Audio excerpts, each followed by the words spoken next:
नमस्कार, मैं हूं बीबी सिंह। दोस्तों, मुझे इस बात पर सख्त ऐतराज है कि कांग्रेस भी भाजपा की तरह कैमरा प्रेमी होती जा रही है।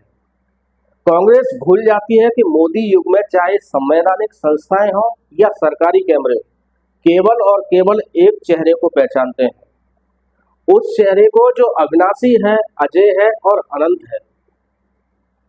संसद में राष्ट्रपति के अभिभाषण के दौरान सरकारी कैमरों ने किसका चेहरा कितनी बार दिखाया, ये कोई मुद्दा नहीं हो सकता। कांग्रेस का दुर्भाग्य है कि कैमरा उसके नेता की ओर नहीं ताकता। इसके लिए अभी कांग्रेस को लंबी प्रतीक्षा करनी पड़ेगी। दरअसल देश को कैमराजीवी प्रधानमंत्री 2014 में पहली बार मिला था। उसे हंसना, रोना, गाना, नाटक करना सब कुछ आता है। उसके पास स्वर्गवासी जयललिता की तरह सतरंगे कपड़ों, जूतों, चप्पलों और सैंडलों का अक्षय भंडार है। ये सारी चीजें ही एक कैमरे की जरूरत होती हैं, भले ही फिर कैमरा सरकारी हो या गैर सरकारी। चूंकि मैं लंबे समय तक कैमरे से बना रहा हूँ, इसलिए कैमरे के बारे में मैं कांग्रेस से ज्यादा जानता हूँ। मुझे पता है कि कैमरे को कौन से रंग और कौन सा फ्रेम पसंद है और कौन सा नहीं, कौन सी प्रकाश व्यवस्था में कैमरा अच्छे परिणाम देता है और कौन से में नहीं। मैं जानता हूं कि कैमरे के लिए कौन सा कोण सबसे अच्छा होता है और कौन सा नहीं। ये सब बातें आधी जिंदगी एक जीन्स पैंट और एक सफेद टी शर्ट पहनकर राजनीति करने वाले क्या जाने। पिछले 10 साल में कैमरा ही नहीं, और भी जितने संवैधानिक इंस्ट्रूमेंट हैं, उन सभी का मुंह सत्ता की तरफ हो गया है। वैसे इसमें बुराई भी नहीं है, क्योंकि सूरजमुखी का फूल भी उधर ही खिलता है जिधर सूरज होता है।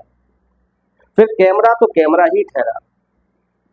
कैमरे और पालतू कुत्ते में ज्यादा फर्क नहीं होता। ये शायद कांग्रेस और कांग्रेस के नेताओं को पता ही नहीं है, और विपक्ष के नए नवेले नेता राहुल गांधी की तो शायद बिल्कुल भी न पता हो।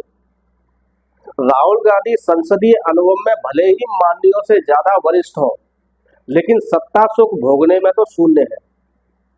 हमारे कुछ दर्शक मेरी इस टिप्पणी पर भी ऐतराज कर सकते हैं, क्योंकि उनका दावा है कि राहुल गांधी तो सोने चांदी की चम्मच मुंह में रखकर पैदा हुए थे। उनकी दादी, दादी के पिताजी और खुद उनके पिताजी देश के प्रधानमंत्री रहे। इसलिए ऐसा कैसे हो सकता है कि राहुल गांधी ने सत्ता सुख न भोगा हो। खैर, बात कैमरे की हो रही थी। कैमरा, केचुआ और कुत्ते की राशि एक है, स्वभाव भी एक है। ये तीनों स्वामी भक्त होते हैं, इसलिए इन तीनों से किसी दूसरे को कोई अपेक्षा नहीं करना चाहिए। ये केवल अपने स्वामी की आज्ञा का ही पालन करते हैं। पिछले 10 साल से ये तीनों यही कर रहे हैं और अगले 10 साल तक शायद ऐसा ही करें। कांग्रेस की इस आपत्ति पर मुझे आपत्ति है कि बुद्धू बक्से के कैमरे ने राष्ट्रपति के अभिभाषण के दौरान माननीय को 75 बार और राहुल गांधी को सिर्फ 6 बार दिखाया। अरे भाई, माननीय का और बुद्धू बक्से का आभार मानिए, उसे थैंक यू कहिए कि उसने आपको कम से कम 6 बार तो दिखाया।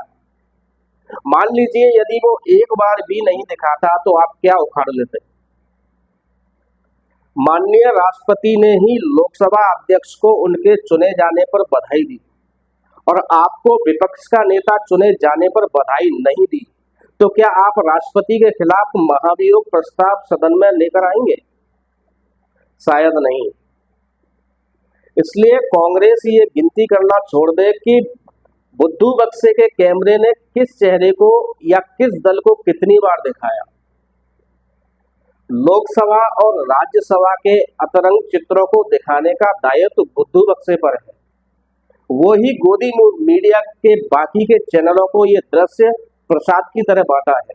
इसलिए आप बुद्धू बक्से के साथ ही गोदी मीडिया पर भी 6 बार ही दिखाई देंगे। इससे ज्यादा दिखने का शौक है तो केवल 2 बार ही भारत जोड़ो यात्रा क्यों की, 2-4 और कर लेते। 100 पार ही पर क्यों अटक गए? 400 नहीं तो कम से कम 200 पार ही कर लेते।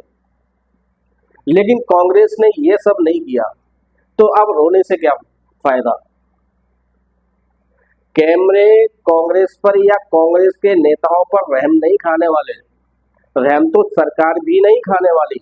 सरकार भी आने वाले दिनों में एक बार फिर ऑपरेशन लोटस, ऑपरेशन झाड़ू और ऑपरेशन ईडी सीबीआई शुरू करने वाली है। कांग्रेस और आईएनडीआईए के घटक दल यदि बच सकते हैं तो बचकर दिखाएं, अन्यथा उनके लिए विभिन्न जेलों में जगह आरक्षित है। कांग्रेस महासचिव जयराम रमेश को मैं निजी तौर पर बहुत पसंद करता हूं, क्योंकि वे दूसरे दलों के चीखने वाले नेताओं से अलग नजर आते हैं। रमेश ने एक्स पर पोस्ट करते हुए दावा किया है कि जब राष्ट्रपति मुर्मू अभिभाषण दे रही थी तो उस वक्त पीएम मोदी को अधिक और राहुल गांधी को कम बार दिखाया गया। जयराम रमेश ने पोस्ट में लिखा कि 51 मिनट के राष्ट्रपति के संबोधन में किसको कितनी बार दिखाया गया। नेता सदन नरेंद्र मोदी 73 बार, प्रतिपक्ष नेता राहुल गांधी 6 बार, सरकार 108 बार, विपक्ष 18 बार। संसद टीवी सदन की कार्रवाई दिखाने के लिए है, कैमरा जीवी की आत्ममुग्धता के लिए नहीं है। मैं हैरान हूं कि रमेश भाई राष्ट्रपति का अभिभाषण सुन रहे थे या ये गिन रहे थे कि कैमरा कितनी बार किसके चेहरे पर ठहरा।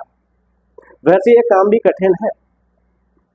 अब वे इसके खिलाफ अदालत तो नहीं जा सकते, इसलिए मेरा सुझाव है कि यदि कांग्रेस के पास चुनाव के बाद कुछ पैसे बचे हों तो वो अपने लिए कुछ कैमरे खरीद ले या कोई न्यूज चैनल शुरू कर दे, क्योंकि सरकार और सरकारी चैनलों से तो कोई उम्मीद की ही नहीं जा सकती। कांग्रेस के महासचिव जयराम रमेश से बेहतर काम तो राष्ट्रपति के अभिभाषण के बाद कांग्रेस अध्यक्ष मल्लिकार्जुन खड़गे ने किया। उन्होंने राष्ट्रपति का अभिभाषण बड़े ही गौर से सुना और आरोप लगाया कि राष्ट्रपति के मोदी सरकार लिखित अभिभाषण को सुनकर ऐसा लगा कि प्रधानमंत्री नरेंद्र मोदी 2024 के लोकसभा चुनाव के जनादेश को नकारने की कोशिश कर रहे हैं। उन्होंने यह भी दावा किया कि प्रधानमंत्री मोदी राष्ट्रपति से झूठ बुलवाकर अपनी वाहवाही करने की कोशिश कर रहे हैं, जबकि देश की जनता उन्हें नकार चुकी है। इस मामले में मैं खड़गे जी से इत्तेफाक रखता हूं, क्योंकि मैंने भी उनकी तरह राष्ट्रपति जी का भाषण पूरे ध्यान से सुना। मैं एक बार भी एक पल के लिए भी टीवी के सामने से नहीं उठा। राष्ट्रपति जी ने हर बार हमारी सरकार के बजाय मेरी सरकार कहा। अब ये टीडीपी और जेडीयू वाले जाने कि ये सरकार में भी शामिल है या नहीं, क्योंकि ये मेरी सरकार है, हमारी सरकार नहीं। अब जो सरकार हमारी है ही नहीं, उससे किसी को भला क्या उम्मीद हो सकती है। नमस्कार।